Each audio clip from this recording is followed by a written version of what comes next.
দপ্তর সম্বন্ধে আমরা একটু কথা বলবো, তারপর আমরা মূল যে অনুষ্ঠান সেখানে সিভিল সার্জনের কাজে একজন ডাক্তার থাকবে, খাদ্য নিরাপদ কর্তৃপক্ষের একজন কর্মকর্তা থাকবে, আমার জেলা পানি সম্পদ কুমার স্যার থাকবে, আর আমরা দুজন এখানে আছি। আমরা চেষ্টা করবো যে আজকে আমরা মোটামুটি 1.5-2 ঘন্টার প্রোগ্রাম হতে একটা সময় শেষ করে দেবো আমরা।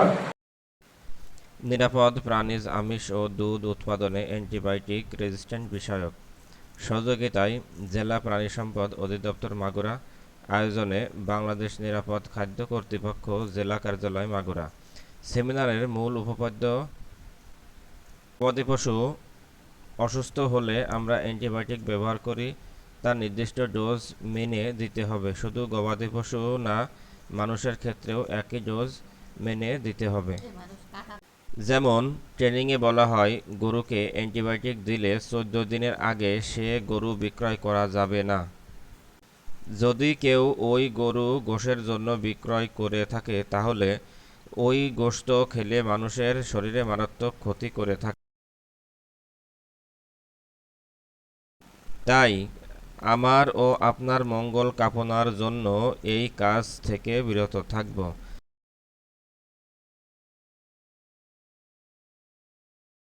ট্রেনিংয়ে আরও বলা হয়, মানুষের শরীরে জ্বর হলে একটা অ্যান্টিবায়োটিক খেলে যদি জ্বর সেরে যায়, তাহলে অ্যান্টিবায়োটিক আর খায় না, এতে জ্বর আবার ফিরে আসে।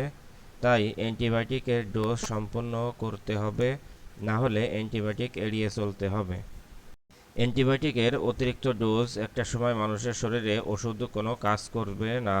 তাই আমরা যখন অ্যান্টিবায়োটিক ব্যবহার করব, অবশ্যই সাবধানতা মেনে আমরা অ্যান্টিবায়োটিক ব্যবহার করব। তবে ট্রেনিংটা করে অনেক ভালো লাগলো। ট্রেনিংয়ে আমাদের কিছু অনারিয়াম দেওয়া হয়েছিল, দুপুরে লাঞ্চ দেওয়া হয়েছিল। তবে 3টা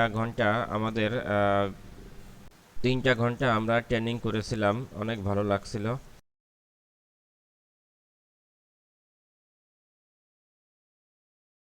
যদিও ভিডিওটা অনেক আগের, তাই সময়ের স্বল্পতায় ভিডিওটা আপলোড দিতে একটু দেরি হয়েছে।